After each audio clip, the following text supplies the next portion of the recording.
living life, every day, late at night, not okay. All I want, and I pray, all I need are some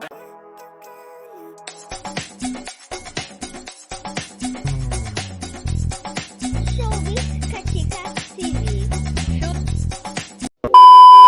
Hello mga kachika! Usap-usapan nga ngayon sa social media ang latest post nga ni Bianca Umali dahil talaga namang inulan nga ito ng pambabatikos dahil nga sa kanyang boyfriend na si Ruru Madrid.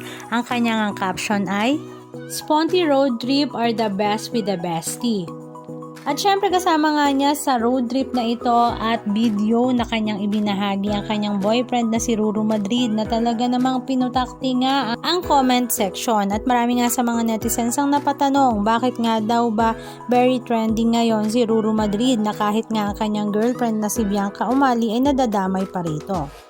Binabatikos nga siya ngayon ng mga netizens dahil matapos nga ng kanyang guesting sa programang Fast Talk with Boy Abunda kung saan inamin nga niya na binaliwala at pinagtaksilan nga daw niya noon ang kanyang kasintahan na si Bianca Umali at sabi pa nga niya sa kanyang pahayag ang mga cheater ay maaari pang magbago na lalo namang nagpa-trending kay Ruru. Nangyari daw ito noong 20 years old pa siya, so that time is napakabata pa daw niya.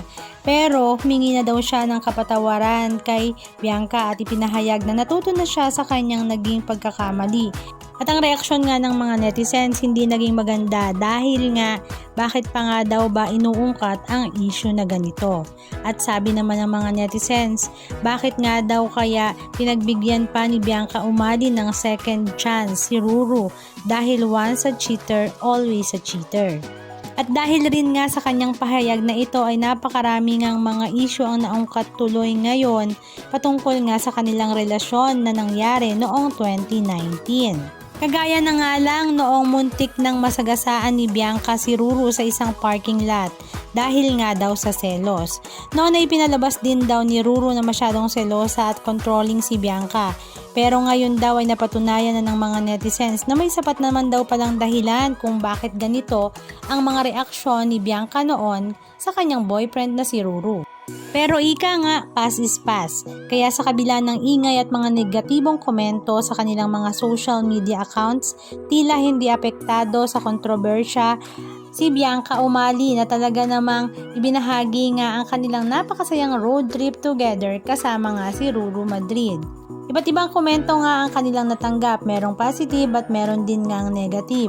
Pero kung ano man ang ating maging komento sa kanilang dalawa, buhay naman yon ni Ruru at ni Bianca at mas pinipili nilang magmahalan at ipagpatuloy ang kanilang relasyon. Anong masasabi nyo mga kachika? Just comment down below and please don't forget to subscribe. Thank you!